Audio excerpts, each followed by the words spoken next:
Assalamualaikum warahmatullahi wabarakatuh. Alhamdulillah, alhamdulillahi rabbil alamin. Alhamdulillahillazi hadana lihada wa ma kunna linahtadiya laula an hadana Allah. Asyhadu an la ilaha illallah wahdahu la syarika lah wa asyhadu anna sayyidana wa maulana Muhammadan abduhu wa rasuluh. Allahumma salli wa sallim wa barik ala sayyidina Muhammadin khatimin nabiyyin wa ala alihi wa ashabihi ajma'in, amma ba'du. Rabbi shrah li sadri wa yassir li amri wahlul 'uqdatam min lisani yafqahu qawli.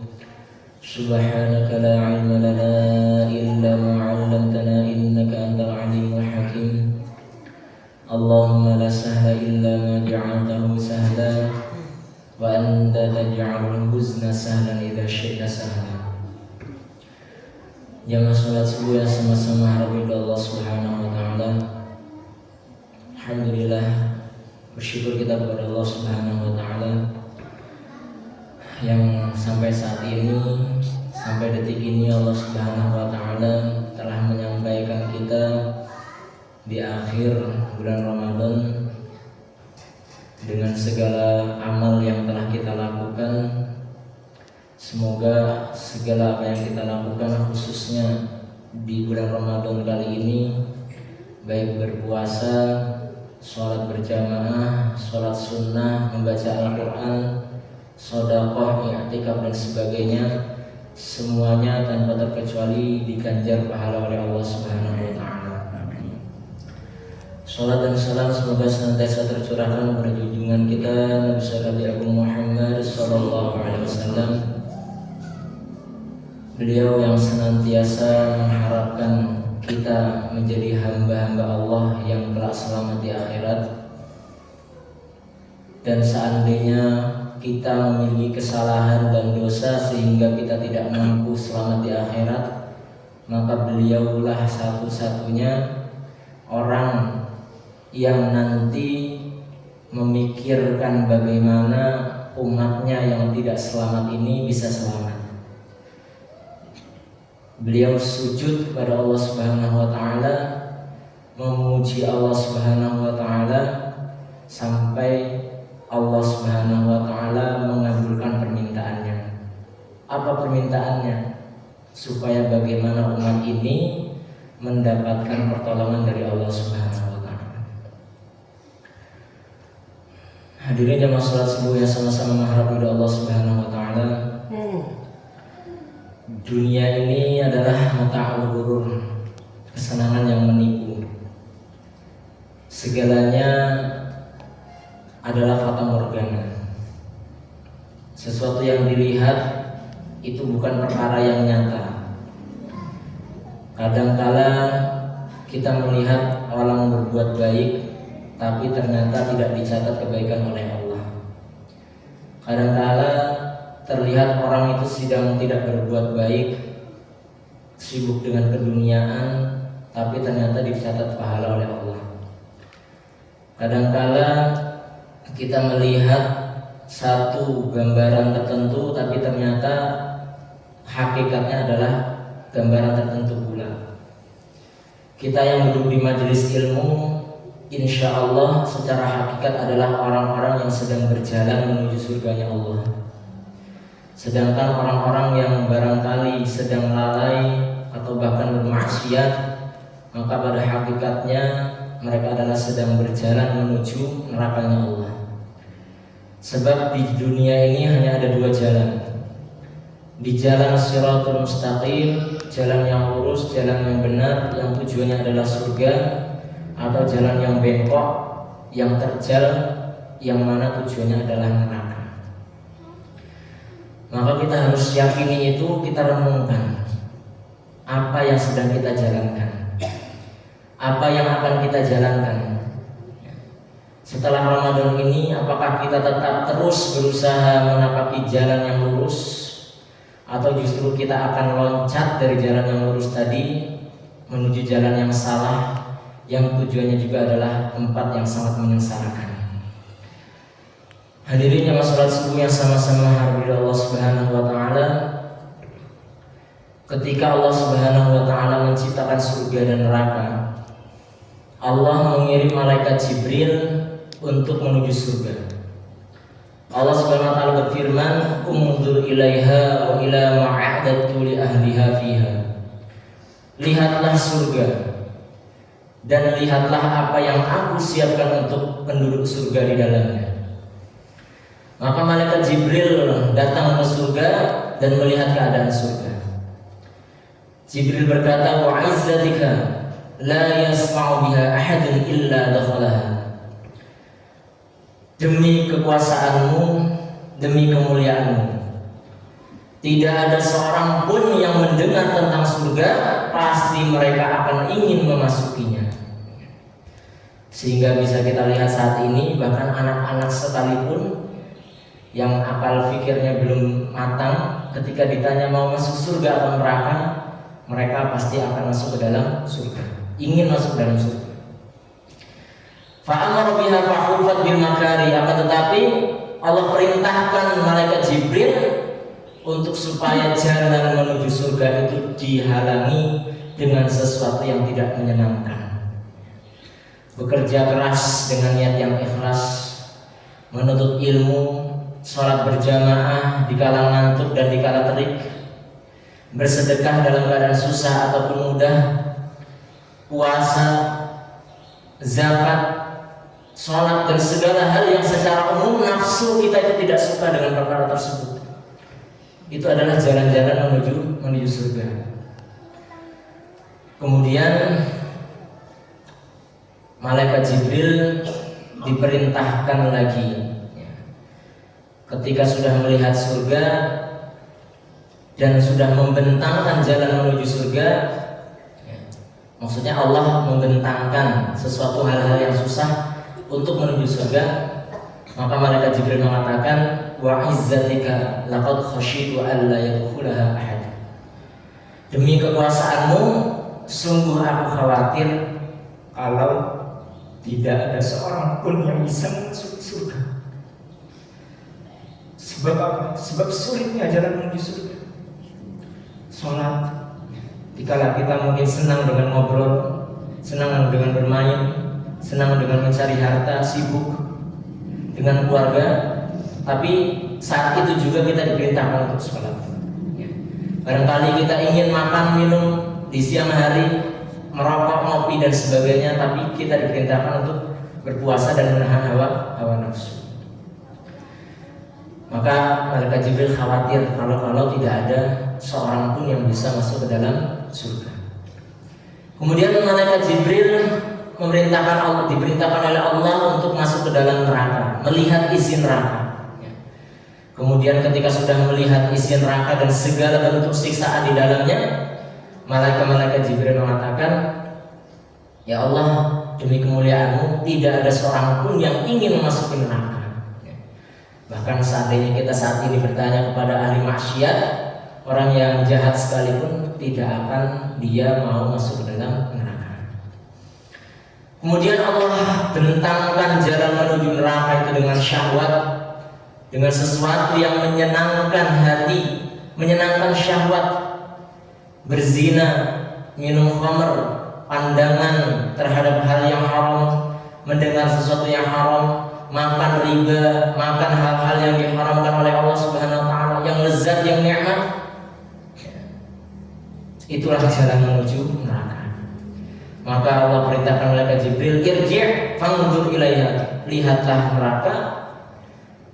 Kemudian ketika malaikat Jibril melihat neraka telah diselimuti dengan syahwat, maka malaikat Jibril mengatakan, "Wa 'izzatika laqad khasyitu alla yanjuwa minha ahadun." Aku takut ya Allah, demi kemuliaan-Mu, kalau tidak ada seorang pun yang bisa selamat dari neraka. Apa mungkin ada di antara kita yang sanggup menahan syahwat, yang benar-benar sanggup seumur hidupnya menahan syahwat yang diharamkan, tidak melihat perkara yang haram, tidak mendengarkan hal yang diharamkan, tidak mencicipi sesuatu yang diharamkan?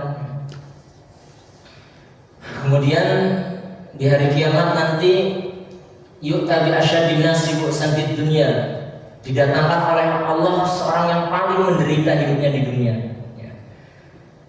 Orang yang paling menderita dunia ini fayu'masu fil jannah, dimasukkan ke dalam neraka, dimasukkan ke dalam surga sesaat saja.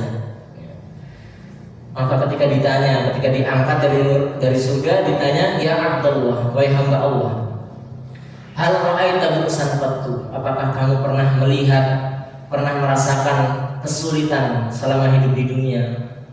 Maka kata hamba tersebut yang hidupnya selama di dunia merasakan susah, penyakitan, kemiskinan, dihina, terpinggirkan dan sebagainya, apa yang dia jawab ketika telah masuk surga walaupun sesaat? Ma ra'aitu bu'san qattu, aku tidak pernah merasakan susah sedikit pun. Orang yang hidupnya susah, sepanjang hidupnya susah, masuk surga walaupun sesaat, dia akan melupakan segala bentuk kesulitannya.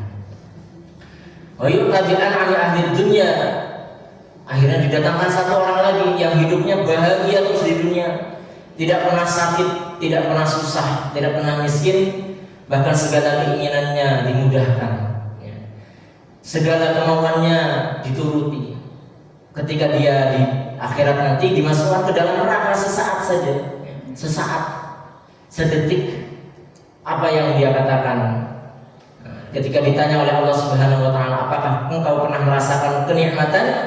Maka kata hamba tersebut, wa izzatillah ma ra'aitu na'iman qattu, demi kemuliaanmu aku tidak merasakan kenikmatan sama sekali. Jadi kita susah payah, seandainya susah payah di dunia untuk menjalankan perintah Allah, sholat 5 waktu berjamaah, puasa full bulan Ramadan, ini tidak ada apa-apanya ketika kita dimasukkan ke surga walaupun sesaat. Semuanya itu akan kita lupakan, semuanya tidak akan ada rasa sulit sama sekali. Yang ada adalah perasaan bahagia, suka, senang yang berteruskan. Itu baru sesaat saja kita masuk ke dalam surga. Bagaimana kalau surga itu menjadi tempat kita? Oh, nanti di akhirat orang-orang yang hidup di neraka, ya, dikatakan dalam Al-Quran, yatajarra'uhu wa la yakadu yusighuhu wa ya'tihil mautu min kulli makan wa ma huwa bimayyit. Diminumkanlah pada mereka air nanah, dan hampir dia tidak bisa menelan air nanah tersebut, ya. Dan datanglah kematian kepadanya dari segala penjuru, tapi dia tidak mati. Kehidupan dunia itu bukan, kehidupan di akhirat itu bukan saatnya kita mati, tapi adalah saatnya kita hidup selamanya. Kehidupan dunia ada kematian yang bisa memisahkan kita dari kesulitan, dari penderitaan, atau dari kebahagiaan. Tapi di akhirat tidak ada akhirnya, tidak ada kematian. Kalau kita ditakdirkan atau kalau kita memang bermaksiat kepada Allah sehingga kita wajib masuk ke dalam neraka, dan di neraka itu tidak ada kematian. Kullama nadijat juluduhum baddalnahum juludan ghairaha liyadhuqul 'adzab. Ketika kulit kita itu nanti mengelupas karena terbakar oleh api, bahkan bukan cuma kulit, daging-daging kita, tulang-tulang kita hancur, apa kata Allah? Baddalnahum juludan ghairaha. Diganti lagi kulit yang baru, diganti lagi daging yang baru, diganti lagi jasad yang baru. Tujuannya apa? Liyadzuqul 'adzab, supaya dia merasakan azab. Jadi diganti itu bukan rangka menyembuhkan, tapi supaya azab itu lebih terasa. Sebab sesuatu yang sudah rusak biasanya tidak ada rasanya. Tangan kita ini kalau sudah mati, kira-kira ada rasanya nggak dilukai? Tidak ada rasanya. Dipotong sudah tidak ada rasanya lagi. Tapi kalau masih hidup, masih sehat, bahkan jangankan terpotong, satu tusukan duri pun akan sangat terasa sakit.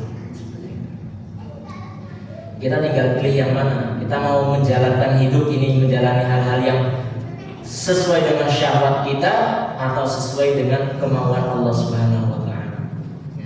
Kita ini hidup diberi pilihan oleh Allah, diberi akal. Apakah akal kita ini digunakan untuk mencari ridha Allah, berpikir mana yang diridhoi Allah, atau justru nafsu kita yang kita kuatkan menundukkan akal kita.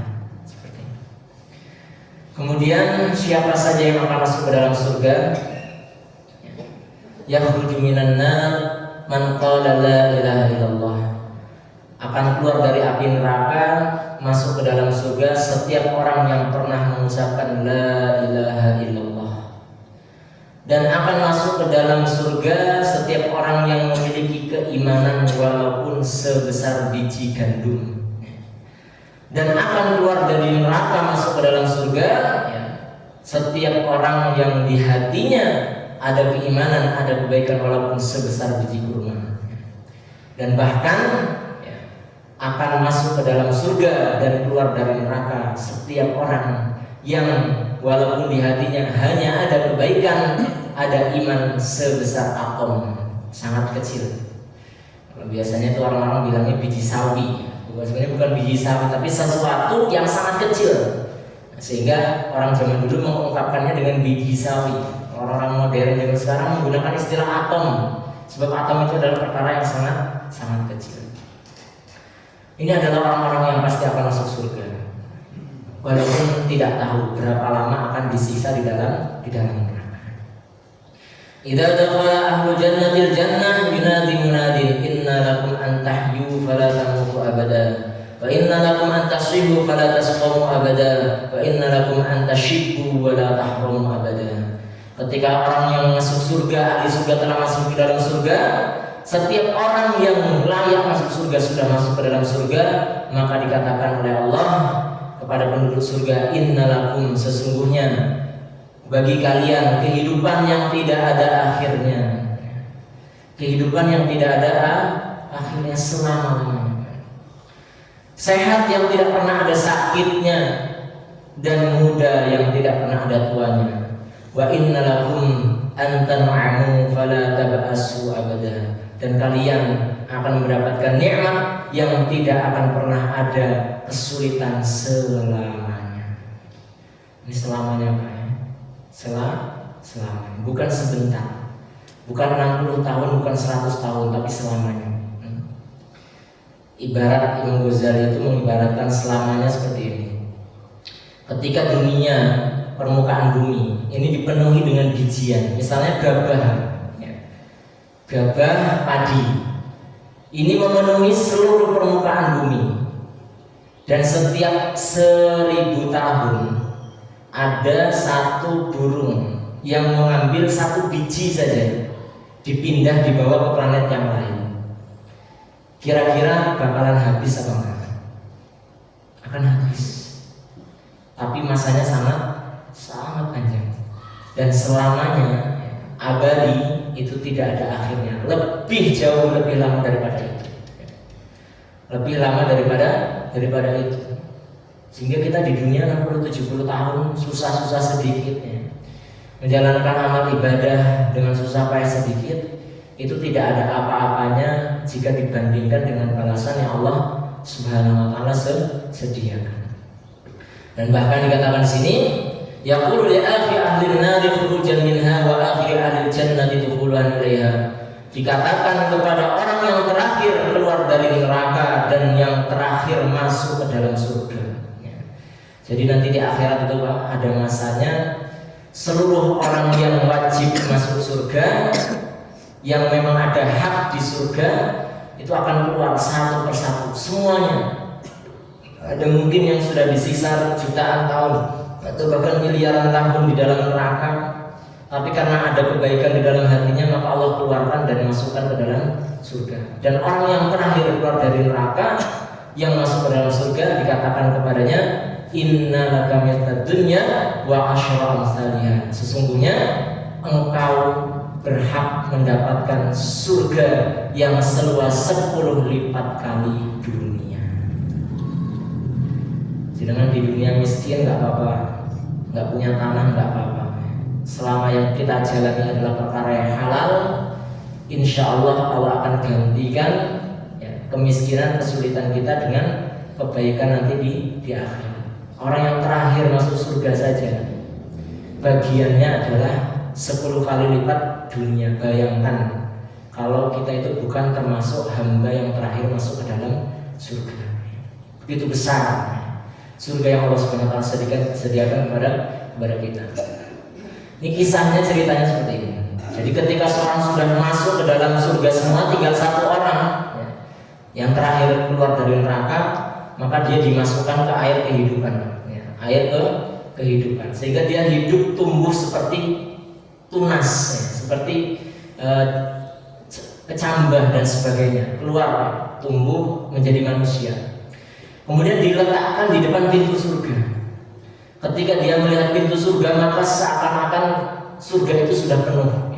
Dihayalkan bagi dia, dibayangkan seakan-akan surga itu sudah penuh. Dia suruh masuk. Intaliq fadkhulil jannah, masuklah ke dalam surga. Ketika dia sudah mendatangi surga, lebih dekat kepada surga, fayukhayyalu ilaihi annaha maw'a. Dibayangkan kepada dia seakan-akan surga sudah penuh. Kembali lagi fayaqul ya rabbi wajadtuha mal'a. Ya Allah, surga sudah penuh, nggak ada bagian lagi buat saya. Kemudian disuruh masuk lagi, masuk aja, lihat surga.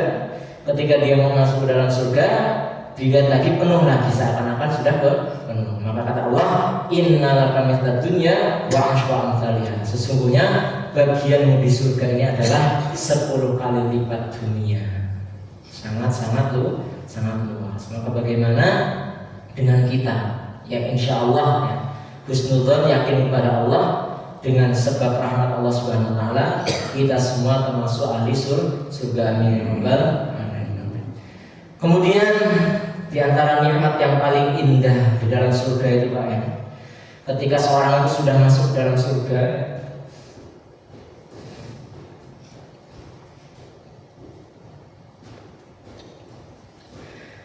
menikmati segala fasilitas yang ada di dalam surga, sudah menikmati makanan yang ada di surga, kenikmatan di surga, bidadari-bidadari di surga, kerajaan-kerajaan keindahan di surga.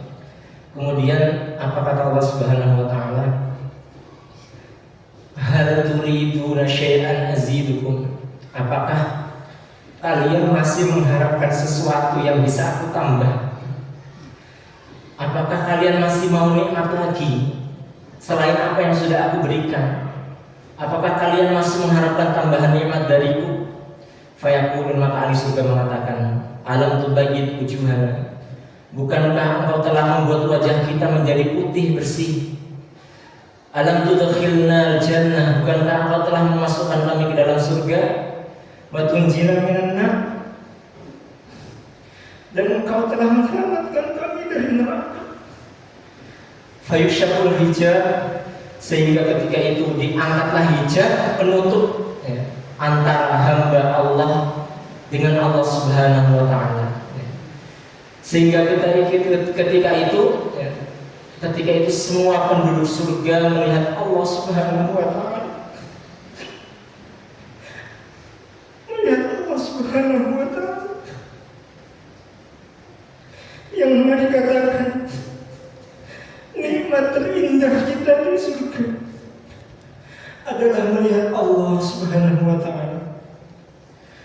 Melihat Allah Subhanahu wa taala.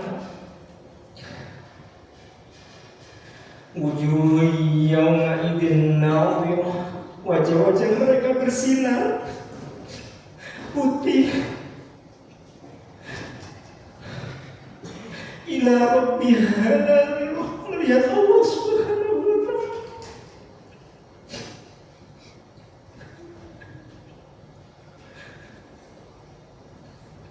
Allah menjamin. Ya Allah, jadikanlah kami ahli surga, ya Allah.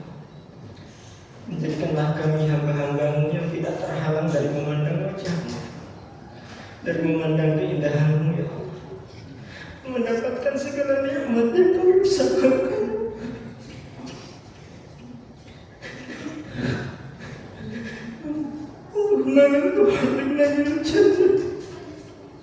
Ya Allah, janganlah Kau halangi kami dari memasuki surga-Mu, ya Allah. Dan biarkanlah kami mendapatkan ridho-Mu, ya Allah. Yang mana ridho itulah puncak dari segala pengorbanan kita di dunia. Tidak ada yang kita harapkan yang lebih besar daripada ridha Allah Subhanahu wa taala. Allahumma ya Allah, Allahumma innaka 'afuwwun karim, tuhibbul 'afwa fa'fu 'anna. Allahumma ya Allah, Allahumma inna nas'aluka al-jannah wa ma qarraba ilaiha min qawlin aw 'amalin, wa na'udzu bika minan nar, wa na'udzu bika minan nar wa ma qarraba ilaiha min qawlin aw 'amalin. Rabbana la tuzigh qulubana ba'da idh hadaitana. Ya Allah, janganlah Engkau bengkokkan hati kami setelah Engkau beri petunjuk kepada kami, ya Allah. Wa hab lana min ladunka rahmah, dan berilah rahmat darimu, ya Allah. Berilah rahmat kepada kami, ya Allah. Wa illam taghfir lana wa tarhamna, dan kalau Engkau tidak ampuni kami dan tidak rahmati kami, lanakunanna minal khasirin, maka sungguh pastilah kami termasuk hamba-hamba-Mu yang rugi, ya Allah. Kami diberi usia 60-70 tahun, ya Allah. Tapi kami tidak mampu memaksimalkan usia tersebut, sehingga kami luput dari rahmat-Mu, ya Allah. Ya Allah ya Rahman ya Rahim, Allahumma hdina, ya Allah berilah hidayah kepada kami. Wafiqna lima tuhibbu wa tarda, berilah kami taufik terhadap apa yang Engkau sukai, ya Allah, dan Engkau ridhoi, ya Allah. Allahumma wafiqna lima tuhibbu wa tarda, waj'al akhiratana khairan min al-ula, dan jadikanlah akhirat kami, ya Allah, jadikanlah akhirat kami lebih baik daripada dunia kami, ya Allah. Rabbana hab lana min azwajina, dan berilah kami min azwajina, pasangan-pasangan, wa dzurriyyatina, dan keturunan-keturunan, qurrata a'yun, yang menyejukkan mata, ya Allah. Waj'alna lil muttaqina imama, jadikanlah kami imam bagi orang-orang yang bertakwa, ya Allah. Jadikanlah anak-anak kami anak-anak yang saleh dan saleh, yang bertakwa kepada-Mu, ya Allah, yang taat kepada-Mu, ya Allah. Yang sekiranya kami, ya Allah, tidak selamat dari azab-Mu, ya Allah, maka perantara anak-anak yang saleh, anak-anak yang mendoakan kami akan selamat, ya Allah.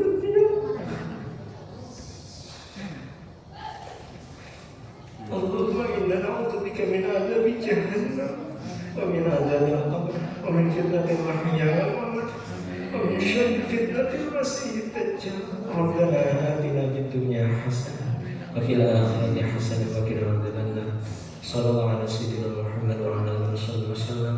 Alhamdulillahi rabbil alamin.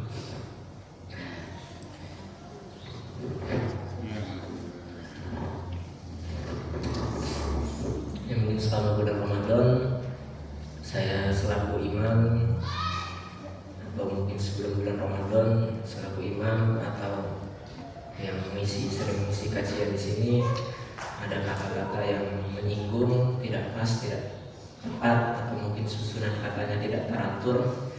Saya mohon maaf yang sebesar-besarnya kepada para hadirin sekalian, khususnya juga bagi keluarga kami. Mungkin kadang-kadang Hasan masih kecil, sering ganggu sholat, berisik dan sebagainya. Ya, kami minta dibukakan dari maaf yang sebesar-besarnya, direlakan segala kesalahan kami. Kemudian ketika ngimamin mungkin ada yang merasa terlalu lama atau terlalu cepat, ya saya pribadi minta maaf kepada semua yang ada di sini. Aku qauli hadza wa astaghfirullah li wa lakum. Setelah ini kita musyafahah, maaf-maafan. Barangkali nanti lebaran nggak bisa ketemu, nggak bisa ke rumah, kita cukup untuk saling maafkan di majlis ini. Assalamualaikum warahmatullahi wabarakatuh.